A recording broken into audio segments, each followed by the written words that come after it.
Now up next, we want to bring in an actor who embodies a handsome and charismatic personality and is admired by many. Big applause for Mr. Rajat Bedi, the very popular anti-hero of Bollywood industry.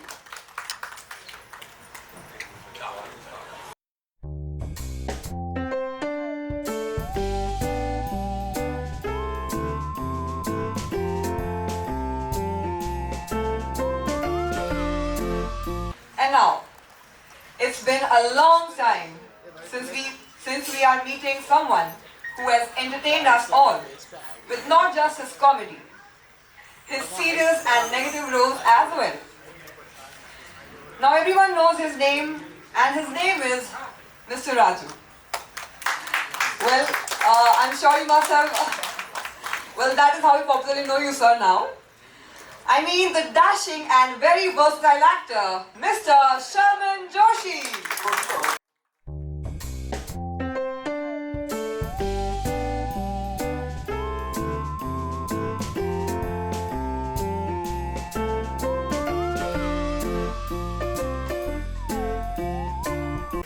You're all making a very magnificent frame here for me, sir. Wonderful. And now to join in the frame, may I please welcome the most sought after casting director of Bollywood industry, Mr. Shahid Hassan.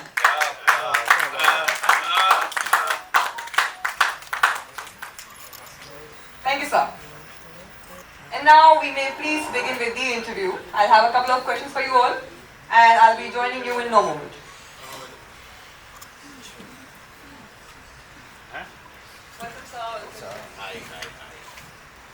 So I have a couple of questions for all of you on my phone. And my first question is for you, sir. Ani sir, you're making the third installment of Kumbhale. Yeah. So इस बार भी मंजुलिका की आत्मा को शांति मिलेगी या वो आगे जो तो बाहर गाती रहेगी? नहीं बिल्कुल देखिए अगर ये आत्मा को शांति मिलेगी तो बाकी बहुत से लोग शांत होंगे और अभी जो तुम्हारा जो सॉन्ग है अगर वो नहीं होगा तो मुझे लगता है बहुत लोगों को डिससेटिस्फेक्शन होगा कि इसलिए कि जो गाना है वो इतना आइकॉनिक गाना है और इस फिल्म के साथ इस तरह से जुड़ा हुआ है कि वो एक जिस्म है और एक रूह है ऐसा है तो मुझे लगता है कि ये दोनों चीज़ें जो हैं ये गाना भी रहेगा और वो शांति भी रहेगी। वाह क्या बात है sir. And my next question will be for you, sir, Mr. Sharmila, sir. Three Idiots का जो राजू का कैरेक्टर है, आज उस पे इतने मीम्स बन रहे हैं। So कभी आपने सोचा था कि उस कैरेक्टर को इतना प्यार मिलेगा and people will love him so much? अब ये तो सोच नहीं सकते हैं, लेकिन हमें ये ज़रूर पता था कि एक बहुत ही बेहतरीन कहानी पे हमें काम करने का मौका मिला है और इस फिल्म को प्यार मिलेगा ये भी हम सबको यकीन था, लेकिन किस लेवल तक प्यार मिलेगा ये किसी को पता नहीं था और फिल्म को तो प्यार मिला, मेरे कैरेक्टर को भी जैसे आपने कहा बहुत प्यार मिला, तो शुक्रगुजार हूँ ऊपर वाले जी। और इस कैरेक्टर का क्या असर हुआ आपकी लाइफ पे? मेरी लाइफ पे it's become my identity. Like you introduced me as Raju, I thought that was the time for me to enter, and then you said no further introduction. And so it's become that it's synonymous now with me. Three Idiots is one such film, I think, is possibly the Sholay of our times, you know, one of those very special films that comes in a decade or two. Yeah. So yeah, honored to be a part of it. Wonderful. Thank you very much. And now Rajat sir. So हमने बहुत सुना है कि पहले movies में hero से ज़्यादा आपकी डिमांड हुआ करती थी. You're one of the most popular anti-heroes of your time, and not just your time. In fact, still when I look at you, I can tell कि सर अभी कास्ट करना चाहिए सर को. So how do you say Bollywood is different than it was before today? For an anti-hero, especially. पहले भी same था, आज भी सेम ही है।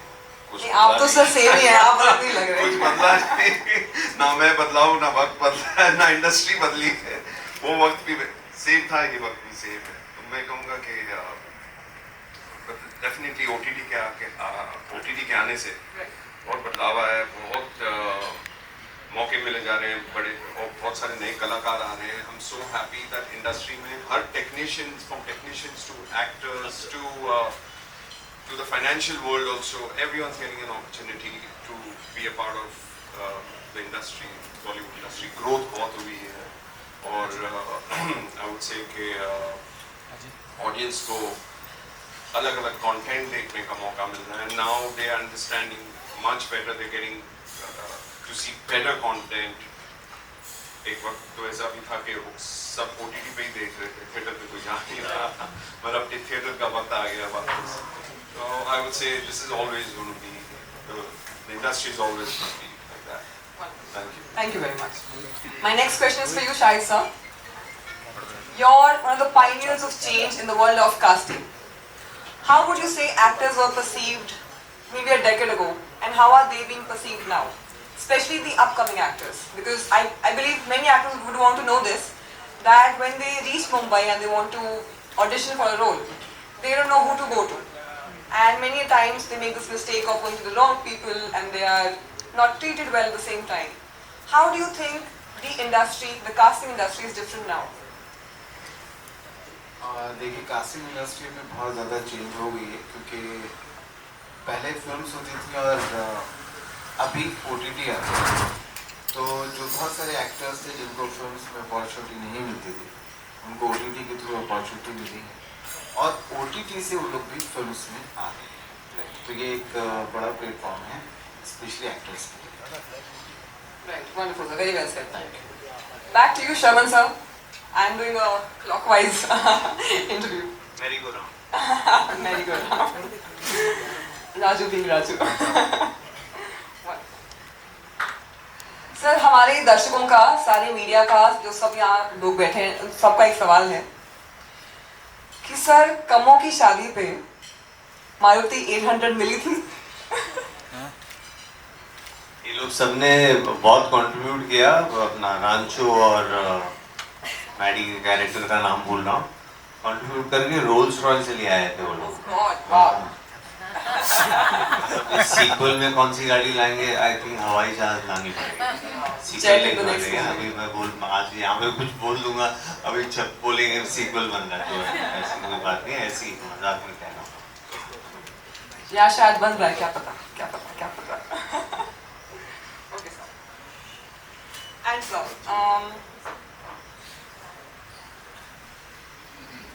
this is the first time in your illustrious career of being a Bollywood director that you're venturing into something like Visa Board.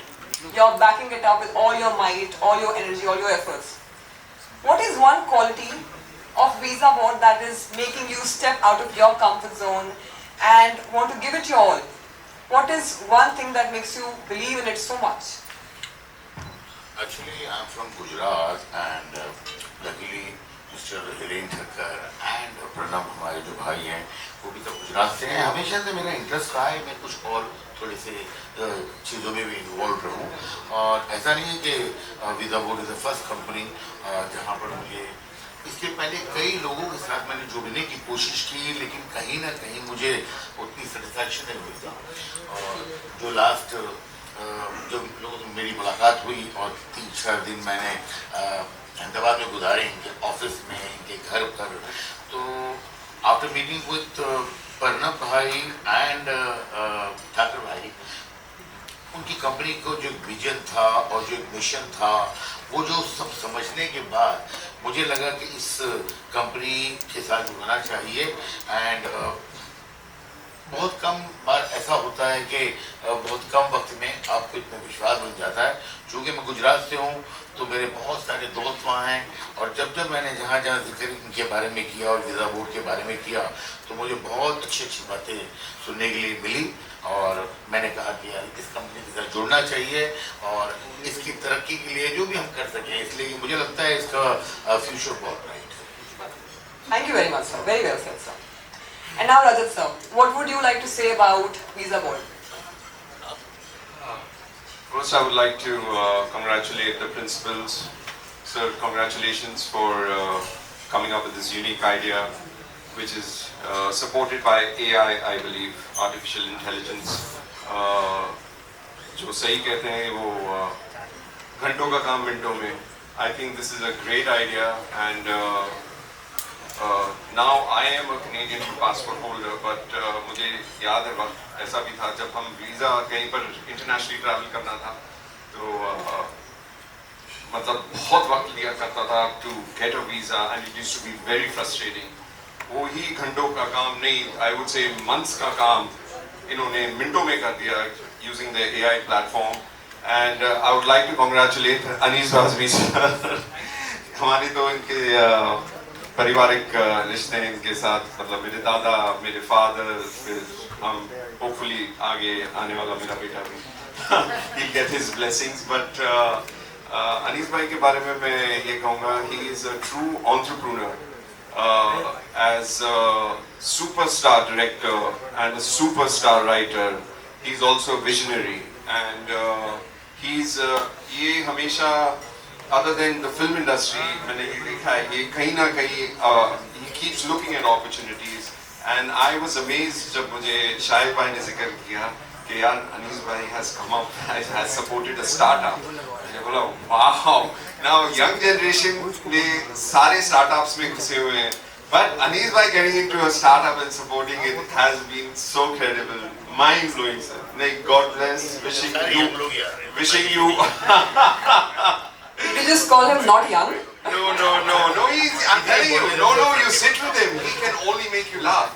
वो तो पर्दे पे दिखाई देता ही है.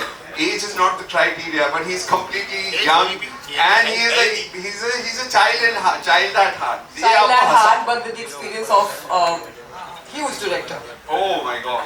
No, you have to see his office, and you have to see all the films. जितनी फिल्में इन्होंने लिखी हैं, डायरेक्ट की हैं, मतलब एक लाइब्रेरी है वहाँ पर. खाली ऑफिस जाकर सारी फिल्मों के फोटोग्राफ्स अगर आप देखोगे, आप बहुत खुश होंगे.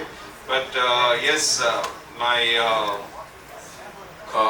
my heartfelt wishes to Anees bhai, you, God bless you.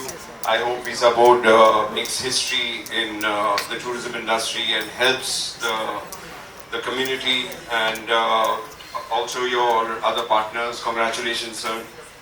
Job well done. I think it's a great thing you all have invented, and God bless you all. Thank you. Thank you so much. Thank you very much, sir. Thank you. My next question will be to you, sir. You remember it's a merry-go-round, right? What are your views on Visa Board and on Anees's participation and support to Visa Board?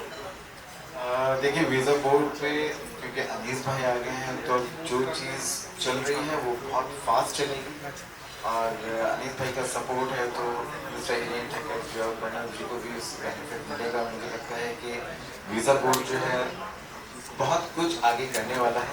अभी तो कर ही रहा है, लेकिन मुझे लगता है कि आने वाले दिनों में और भी बहुत तेज़ी के साथ में करेगा. तो मैं कॉन्ग्रेचुलेट करना चाहता हूँ अनीस सर को. Thank you very much for your kind words. Now, Shaman sir, your turn again. What is your point of view on Visa Board, and how do you think Visa Board is relevant in today's world?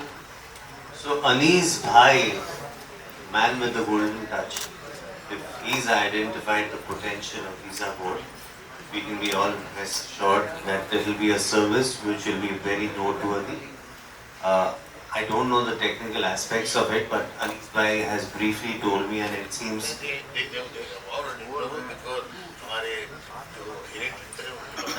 और अगर इनको इस visa board के बारे में बात करनी और नॉन स्टॉप बात करनी तो मुझे लगता है he can speak for 24 hours without stopping. इतना इन्होंने काम किया है. जब लोग इतना बात कर सकते हैं तो उसके लिए काम और जो मेहनत है, तो इन्होंने इतना कुछ बताया है, and I'm sure कि सारे लोगों को वीजा बोर्ड के बारे में सब पता ऑलरेडी लग चुका है. नहीं तो हिरेन भाई और गैंग को मैं ऑफ कोर्स कांग्रेचुलेट करने ही वाला था, बट आई एम सेइंग एक इंस्टिंक्ट होता है किसी का, जो अनीस भाई का instinct we all know has been absolutely fabulous, and Hiren भाई and the team, all of you all must have done a wonderful job, I am sure, and I wish him the very best. Thank you very much, sir. Thank you. Couple more questions. One each. So because you're the He said one.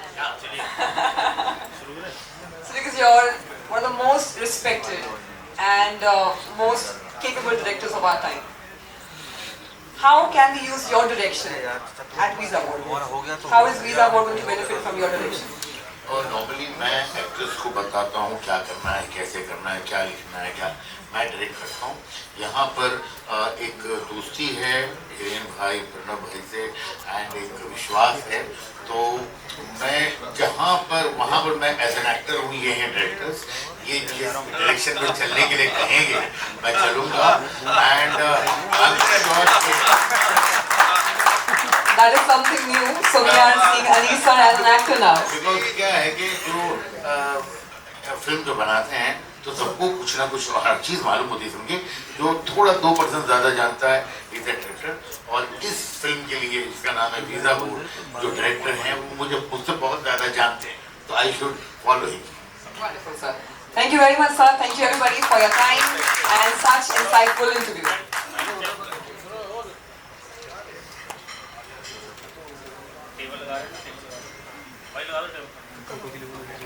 And now we'll have a quick press conference right here where we are.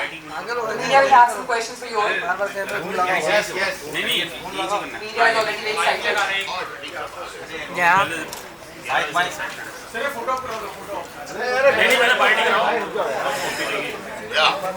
बोलिए boss, बताइए दोस्तों। आपके पास mic है? बोलिए sir, बोलिए। पहले आपको बधाई हो कि आपने एक मिनट होल्ड सर रुकिए mic Give a mic for everybody ताकि सबको आवाज आए।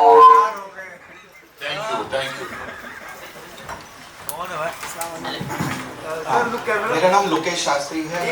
अरे यार वेट ना, कौन है माइक तो लगने दो कम से कम। रजत माइक दे दो सारे अपने। मेरा बात तो पहुंचे तो नहीं वहाँ पर। पहुंचेगी बात तेरी।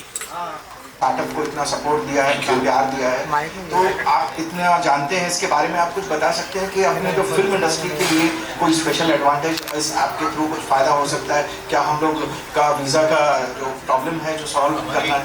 हमारी कई फिल्मों की शूटिंग जो है वो डिपेंड करती है वीज़ा पर, और इसके पहले कई मरतबा हमारे शेड्यूल्स जो हैं वो आगे पीछे हुए हैं। बिकॉज अगर आपको 100 लोगों को 100 यूनिट के लोग हैं ले जाना है तो समटाइम बहुत तकलीफ होती है और कुछ लोगों के वीज़े नहीं हो पाते, जो कि वो फिल्म के लिए हमारे वो जो टेक्नीशियंस होते हैं वो बहुत इंपॉर्टेंट होते हैं।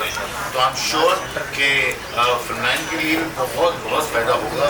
बिकॉज ये जो वीज़ा बोर्ड के थ्रू अगर हो रहा है तो वो बहुत आसानी से होगा, बहुत जल्दी होगा, और उसके जो होने के चांसेस हैं वो बहुत ज़्यादा हैं। बिल्कुल सही बोला आपने। लेकिन ये वीज़ा जो ऐप है इससे आप कुछ बता सकते हैं कि जो वीज़ा कंसल्टेंट्स हैं उनको कितना फायदा हो सकता है?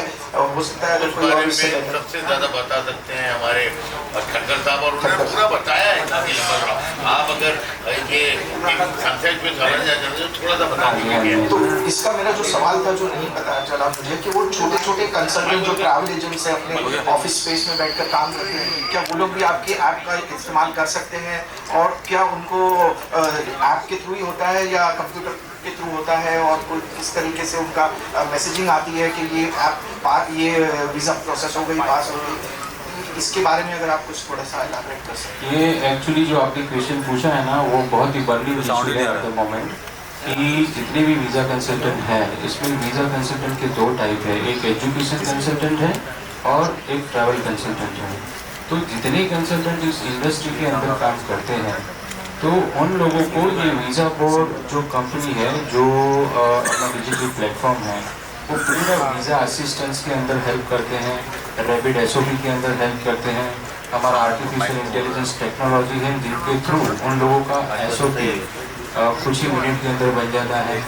हमारा पूरा एक जो वीज़ा कंसल्टेंट का कम्युनिटी का वॉल है जहाँ पे वो लोग आके अपना जो प्रमोशन है वो कर सकते हैं, डे टू डे प्रमोशन कर सकते हैं फ्लायर्स के साथ। उसके बाद उनको अगर कोई इवेंट है तो आज मैं पंजाब में कंसल्टेंट हूँ लेकिन गुजरात में कौन सा इवेंट चल रहा है मुझे नहीं मालूम है, तो वो अगर वीज़ा बोर्ड के प्लेटफॉर्म पे आके उनका इवेंट अगर वहाँ पे रजिस्टर करते हैं तो गुजरात के भी कंसल्टेंटों के पास से उनको रिस्पांस मिलेगा। तो जैसे आपने बोला कि एजुकेशन कंसल्टेंट है और जो ट्रैवल कंसल्टेंट है, सभी कंसल्टेंटों को इन वीज़ा बोर्ड से फ़ायदा होगा। हमारा पोर्टल भी है और मोबाइल ऐप भी है, दोनों है। इसमें जो डेटा कैप्चर किया जाता है वो डेटा कॉन्फिडेंशियल डेटा होता है, उसको अगर कहीं से मिसयूज हो जाए तो उसको सिक्योर करने के लिए आपने क्या स्टेप्स ले रखे हैं? हमारी किसी गलत हाथ में नहीं आ जाए।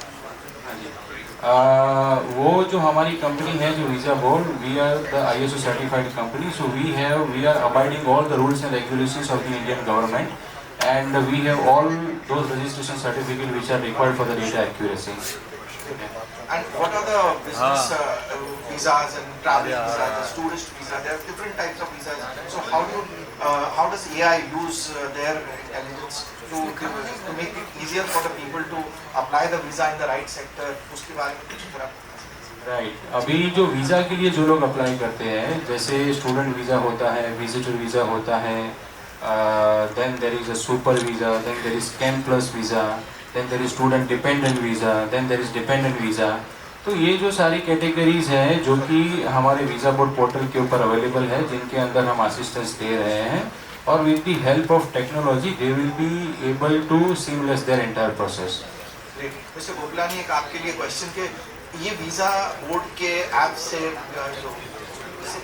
रेवेन्यू कैसे बढ़ सकती है ट्रैवल एजेंट की? उनके लिए क्या बेनिफिट्स आ सकते हैं? उनका कुछ बेनिफिट्स, क्या क्या बेनिफिट्स हो सकते हैं? It's a very good question.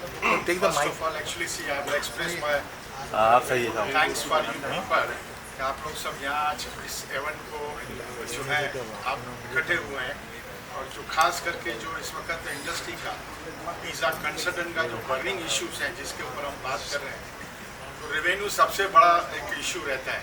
कोई भी आदमी जो है वो पैसा कमाने के लिए काम करता है। तो हमारा जो मेरा खुद का 30 साल का एक्सपीरियंस है इंडस्ट्री का, और इंडस्ट्री जो है अभी ड्रास्टिकली चेंज हो चुकी है। आप जब देखेंगे, मैं आपको एक एग्जांपल देता हूँ, जब आपने शुरुआत में मोबाइल देखा था तो मोटरोला का इतना बड़ा मोबाइल आता था, अभी जाके आप देखेंगे तो मोबाइल हाथ में आ गया। तो वो चीज़ जो है हर इंडस्ट्री में हुई है, जो चेंजेस हुई है टेक्निकली हर इंडस्ट्री में हुई है। तो इस इंडस्ट्री का जो बर्निंग इशू था, आज मैं देखता हूँ इंडिया के अंदर इतने सारे कंसल्टेंट हैं, एवरी नुक एंड कॉर्नर हर आदमी बैठा हुआ है। उसके पास नॉलेज है या नहीं अलग बात है, इंडस्ट्री का नॉलेज है कि नहीं, लेकिन वो दुकान खोल के बैठा है। तो दुकान खोल के बैठा है तो वो 2 आदमी रखेगा, कहीं ना कहीं उसको तो दिखाना तो है ना। 2 आदमी लेके बैठेगा, वो आएगा, तो होता क्या है कि मान लो कि कोई केस आया, अब उसे वो केस के बारे में मालूम नहीं है तो टाइम लग जाता है, उसकी वजह से उसका जो नाम है वो खराब होता है। हमने क्या सोचा कि इकोनॉमी तो कंटिन्यू करनी है, तो हमने हर आदमी का सॉल्यूशन ऐसा किया कि हमने कम्युनिटी प्लेटफॉर्म बनाया। इसमें जो हमारा वीज़ा बोर्ड है उस पर हमने कम्युनिटी प्लेटफॉर्म बनाया है, जिसका रजिस्ट्रेशन टोटल फ्री है, 1 रुपया भी हम रजिस्ट्रेशन का नहीं लेते हैं। अभी मान लो कि एक आदमी यूके के लिए वो अपना जो है एडमिशन का कर रहा है या ट्रेवल का कर रहा है, दूसरा आदमी जो है वो जर्मन के लिए कर रहा है। अब यूके वाले को जर्मन का मालूम नहीं है कि क्या करना है, तो कम्युनिटी में जब वो अपने फ्लायर्स डालते हैं कि मैं यूके का करता हूँ, मैं जर्मन का करता हूँ, इस तरह से उनको एक तो एक्सपोजर मिल गया रेवेन्यू का। आदमी जो जर्मन का करता है यूके भी कर सकता है, ऑस्ट्रेलिया भी कर सकता है, कनाडा भी कर सकता है।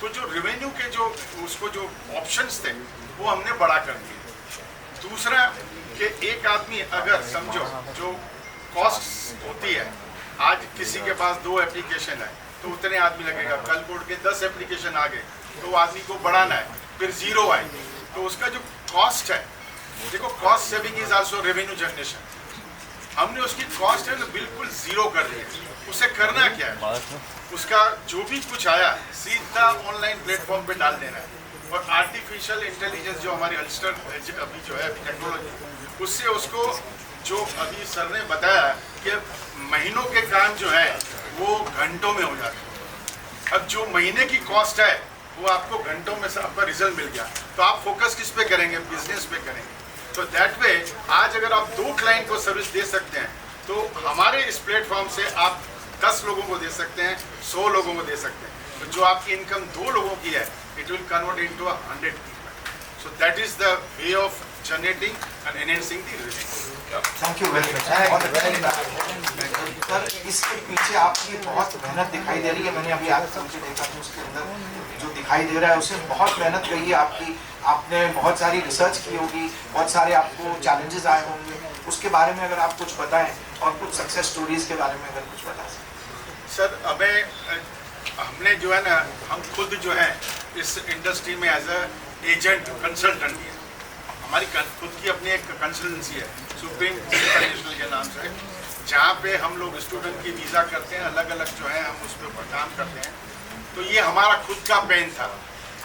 पिछले 17 साल से हम काम कर रहे हैं और 17 सालों में हमने देखा कि होता क्या है, ये एक ह्यूमन जो है वीकनेस है।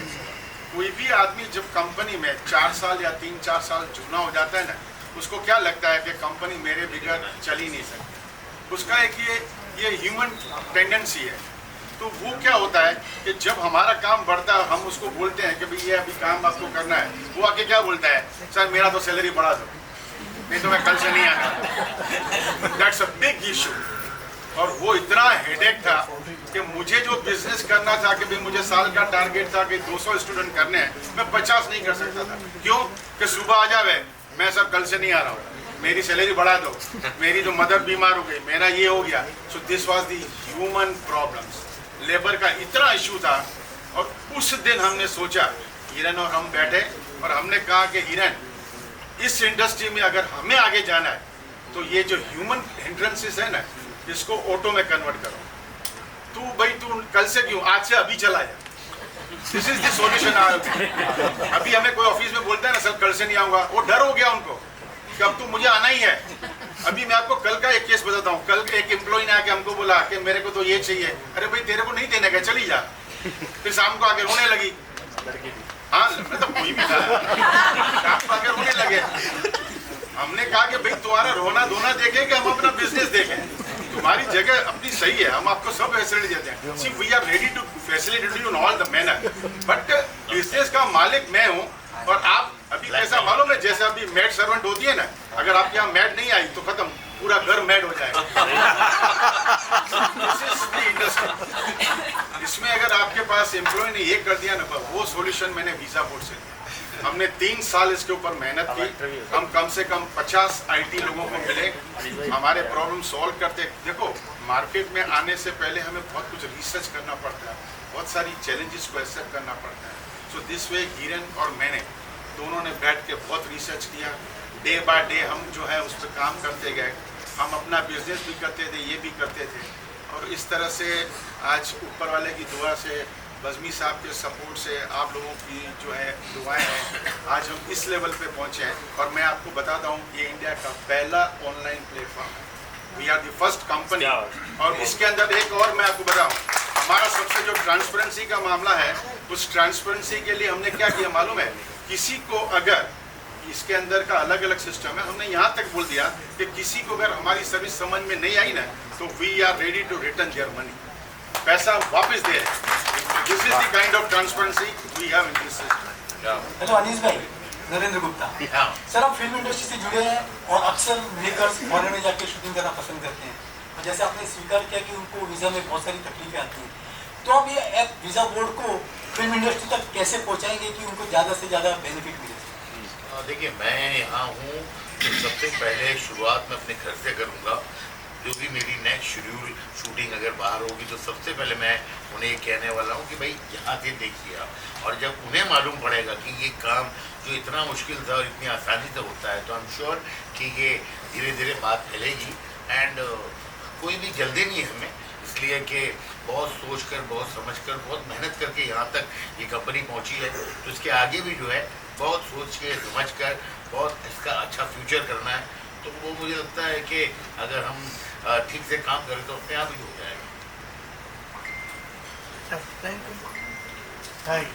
सर क्या ये फॉरेन में जो ट्रैवल एजेंट्स हैं और वो लोग भी आपकी ऐप यूज़ कर सकते हैं और उनके कंट्रीज के लिए भी कुछ फ्यूचर हमारा ग्लोबलाइजेशन है। जो हमारा प्रणव भाई हैं, तो प्रणव भाई का मेन काम ही है ग्लोबलाइजेशन। हम इनके विजन से ही आगे आए हैं। हमारे जो प्रणव भाई हैं सबसे पहले इन्होंने ये विज़न देखा था इस इंडस्ट्री को हमें ग्लोबलाइजेशन करना है। अभी हमने इंडिया लेवल से शुरू किया है। देखो जब ग्लोबलाइजेशन की बात करते हैं तो वहाँ पे रेवेन्यू के बहुत इशू आते हैं क्योंकि वो पेमेंट डॉलर में आएगी, तो वो फॉरेन रेगुलेशंस होते हैं, उसको हमें ओवरकम करना पड़ेगा। कल को ऐसा नहीं कि हम इंडस्ट्री चलाते जाए और कहीं और जगह पे चले जाए, वो हमें नहीं करना है। तो हम हर चीज़ के लिए, जैसे अभी फॉरेक्स का जो है उसके लिए हमारे कंसल्टेंट हैं, हम उनके साथ बात करते हैं कि उसको कैसे सॉल्व करें। तो हर मैटर पे हम काम कर रहे हैं और हमें पूरा यकीन है कि आने वाले कुछ दिनों में, मतलब मैं समझता हूँ 1 आध साल जो है ये हमें लगेगा, लेकिन we are going to be a globalization. ये हमारा पूरा विजन क्लियर है। कुछ एल्स्टर टेक्नोलॉजी या कुछ और टेक्नोलॉजी जो इसके बैकएंड में काम कर रही है उसके बारे में अगर आप कुछ बता सकते तो अल्स्टर टेक्नोलॉजी है वो एक जनरेटिव एआई टेक्नोलॉजी है और माइक है। अरे आवाज साउंड आ रहा है, आ रहा है साउंड। अरे इंजन है सुनाई नहीं देता है तो हमारा खराब हो जाएगा। हेलो, जो अल्स्टर टेक्नोलॉजी है वो एक आर्टिफिशियल इंटेलिजेंस टेक्नोलॉजी है जिसके थ्रू हम रैपिड एसओपी जो है वो जनरेट करते हैं। So any of the visa consultant those who are having the issues of the manpower, limited knowledge and the hassleful the entire process, every time new content, हर time पे नया content चाहिए। एक कोई भी person जब content writer होता है तो उसका एक सेचुरेशन पॉइंट होता है। तो ये टेक्नोलॉजी के through multiple number of reference and results जो है ये टेक्नोलॉजी जनरेट करती है। एग्जांपल फॉर कि अगर आपने कोई इंफॉर्मेशन डाला है कि मैं स्टूडेंट हूँ, मुझे कनाडा जाना है, ये यूनिवर्सिटी में जाना है और कॉलेस्टोगा कॉलेज के अंदर MBA करना है, तो वो रिस्पांस जनरेट होने के बाद इफ़ यू फाइंड इट कि नहीं मुझे जो है ये कन्वीनियंट नहीं है, you just have to simply click on the button the start generation and you will get the another reply. So this way there are multiple output this results which will be displayed on our portal. तो ये artificial intelligence जो है ये Ulster technology के through हमने represent किया है जो SOP का प्रॉब्लम सॉल्व करने के लिए। Great, thank you. आपने कहा था कि 100% मनी बैक गारंटी है, और उसी बात पे मैं एक और सवाल पूछना चाहता हूँ कि आप कितना चार्ज करते हो, कितना कॉस्ट इफेक्टिव है एक ट्रैवल एजेंट को आपके साथ जुड़ना, उनके लिए कोई ज़्यादा तकलीफ तो नहीं होती पैसों में कि आपका बहुत कॉस्टली है, और आप उससे कितना प्रॉफिट कर सकते हो कंपनी को आगे ले जाने के लिए? We are the cheapest in India. जो हम सर्विस दे रहे हैं ना, आज कोई भी आदमी वो लेवल पे सर्विस नहीं दे सकता। हमारी जो सर्विस स्टार्ट होती है वो मात्र 299 रुपये से चालू होती है, 299 से, और जो हाईएस्ट सर्विस है वो है 4999, और दूसरा जो है वो वीज़ा का जो है एडमिशन्स का वो 6094 है हमारा। और ये आज की तारीख में सिर्फ एक एडमिशन का तो छोड़ो, आप एंट्रन करो ना किसी भी में तो 10,000 कंसल्टिंग लग जाती है। 10,000 रुपये खाली कंसल्टिंग लेते हैं वो लोग, जबकि मेरी ये सब ऑनलाइन सर्विसेज जो है जो 299 से स्टार्ट होती है। तो that way we are the cheapest in India. अभी ये एक्चुअली क्या जो वीज़ा कंसल्टेंट हैं जब वो देखेंगे और जो सर्विस को देखेंगे कि ये 29, मैं आपको बताता हूँ, एक आदमी को एक लड़का रखने के लिए आज की तारीख में कहीं पे भी रखोगे 20,000 से कम कुछ नहीं आता, और वो 20,000 रुपये के अंदर उसको अगर 2-20 मतलब एडमिशन या स्टूडेंट का कुछ काम नहीं आया तो उसका तो खर्चा भी निकलना मुश्किल है। अभी क्या करना है उसको मालूम है? कुछ करना नहीं है, उसको कांटेक्ट लेना है। तेरे को क्या करना है भाई, कनाडा जाना है, तेरे को क्या करने का है, वीज़ा चाहिए, तेरे को विजिटर वीज़ा चाहिए, उसको उठा के उसका जितना डॉक्यूमेंट्स वगैरह जो भी कुछ है वो हमारे अल्स्टर उस पर डाल देने का है और हम उसको जनरेट करके देने वाले हैं। यानी आज वो आदमी अगर दिन का 15 से 20 आदमियों को भी कांटेक्ट करके हमें देता है तो वैसे ही वो पैसा कमा लेता है। तो सर ने ऐसे सही कहा कि our the service starts from this 299 rupees, so which is a very cost effective. Even if you go outside into the market, so any local person will normally charge you 10,000 plus rupees and that's all. So we are using the technology as well as all the other features of the website which helps us to reduce the cost. और हमारा intention यही है, service तो सब लोग provide कर ही रहे हैं, पर वीज़ा कंसल्टेंट को अगर वही सर्विसेज सब्सिडाइज प्राइस में अगर मिले तो ही उन लोगों को बेनिफिट होगा. तो जैसे अगर आप आए, अगर देखा होगा हमारा टेस्टिमोनियल, तो कितने सारे कंसल्टेंट हैं जिन लोगों ने वीज़ा बोर्ड का पोर्टल लिया है और कुछ कर ही नहीं रहे, बस वो केस ले रहे और डाल रहे उसके अंदर. तो this way it is very cost effective. Saravan sir, मैं ये जानना चाहता हूँ, आपने वीजा बोर्ड के बारे में सुना, समझा, कितना कारगर है? अगर आप एक ग्राहक हैं, कितना कारगर आपको लगता है कि ये है? मैंने जैसे पहले कहा, मैं विजन बोर्ड, अनीस भाई, इन सबके सपोर्ट में है. मेरी इन्फॉर्मेशन और नॉलेज इस ऐप को लेकर लिमिटेड है, बट जाहिर है सभी बातें कर रहे हैं तो बहुत ही एक विजनरी थॉट है और बहुत हेल्प करेगा सारे कंसल्टेंट्स और even mainly the consumers. My question to maybe Anis or someone can answer. If a layman who does not know how to operate the app, even I don't know much. Right. Where is the residential address? Office address. Office address is in Ahmedabad. It is. Yeah, it is on our website. Yeah, it is listed. Yeah.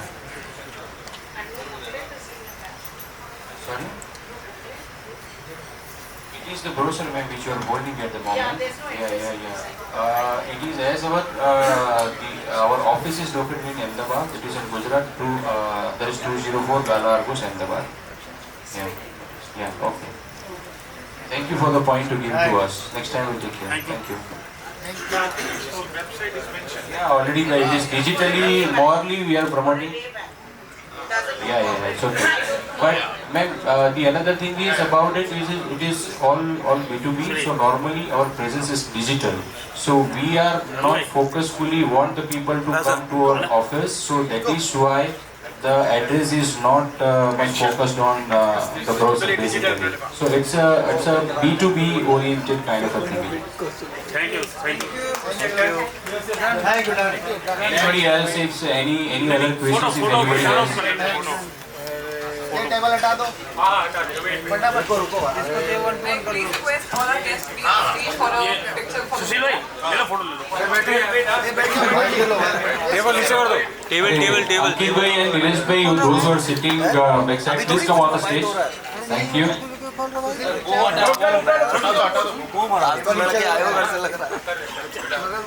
मैंने नीचे करा दो.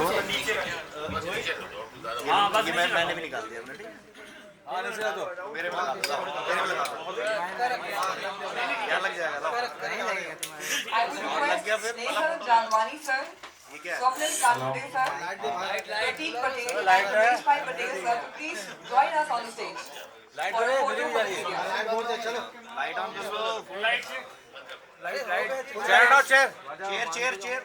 Chair हटाओ. खड़े रहो. चलो जी हो गया. चलिए यहाँ देखिए सामने. All of you centre. सब लोग स्माइल कीजिए.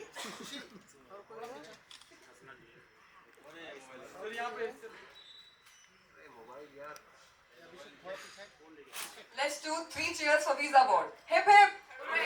Hip hip! Hip hip! Yay! ले ले भाई ना ले. हेमंत सर. थोड़ा बैक जाइए, थोड़ा सा बैक. शर्मा सर आपके साथ फोटो चाहिए. रेडी? शर्मा सर के साथ. Thank you. Is it possible for us to make space on stage for some more of our guests as well? नहीं.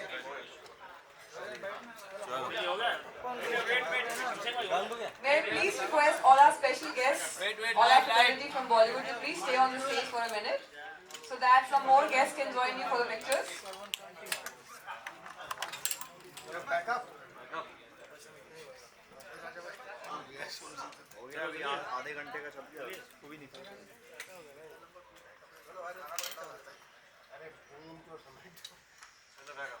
अभी है वाइट है. माइक किसका है? अभिषेक. बंद करो यार. ये सेंटर. अरे बंद कर दे, कॉपीराइट आएगा. बंद.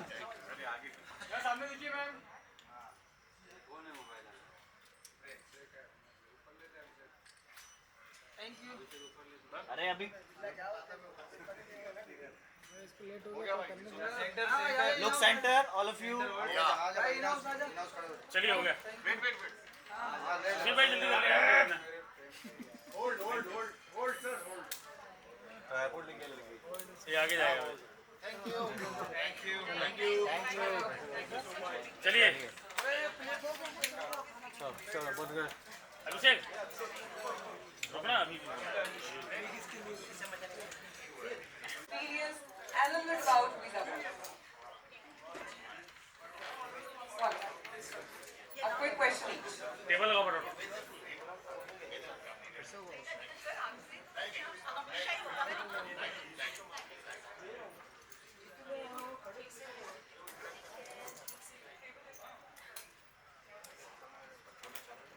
सामने देखिए साथ में ये चालू है मैडम सब साथ में जुड़ जाइए कम क्लोज यस मैं सामने देखिए यहाँ पे लाइट जल रही है सुशील भाई राइट राइट राइट अरे खा लेना है ले लो सुशील भाई ले ले फोटो ले ले सामने देखिए